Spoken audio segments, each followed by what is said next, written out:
It's about a millimeter long. Welcome to Steve Gorvan's Wall of Fame. Pictures of the first holes made by humans on Mars. That's a big deal to him because his company designed the drill bits that made them on the Spirit and Opportunity rovers. But there's one picture here that could be a big deal for all of us. I came into the science room and there was only one other person from NASA headquarters there. He was at NASA's Jet Propulsion Lab a few days after Opportunity landed in 2004. And she comes over and she says, "Takes a look at this." The next thing we did was we both just looked at each other like this. And in our minds, I think we were saying, wow. Wow.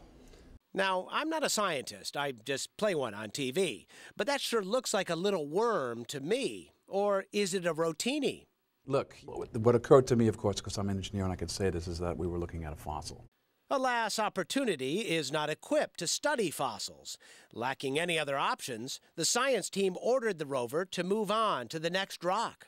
So you could have stumbled in dumb luck or whatever, could have stumbled on literally the Holy Grail on Mars with a key question about life and could do nothing about it. Yes, I think that's a fair statement. We could do nothing about it.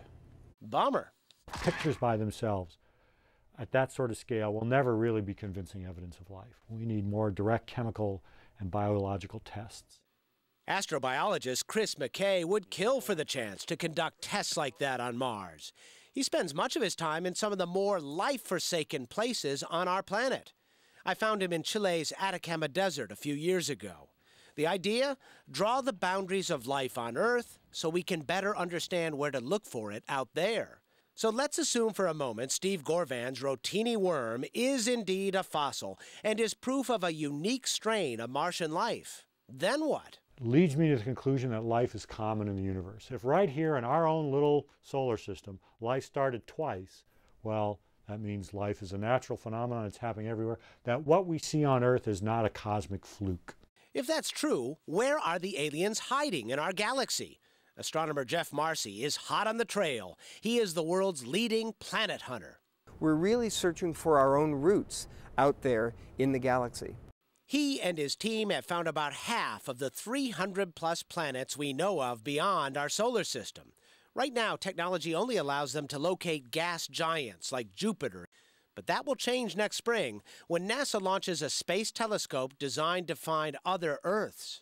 You know, you think about our Milky Way galaxy, you look up into the night sky, our galaxy contains 200 billion, with a B, stars. There are, in fact, hundreds of billions of galaxies within our entire universe. So if each of the stars within our galaxy has, say, one Earth, that means there are hundreds of billions of Earths just within our galaxy alone. But here's the rub. Our galaxy is 100,000 light years from stem to star. Let's say we found another cushy berth for life halfway across.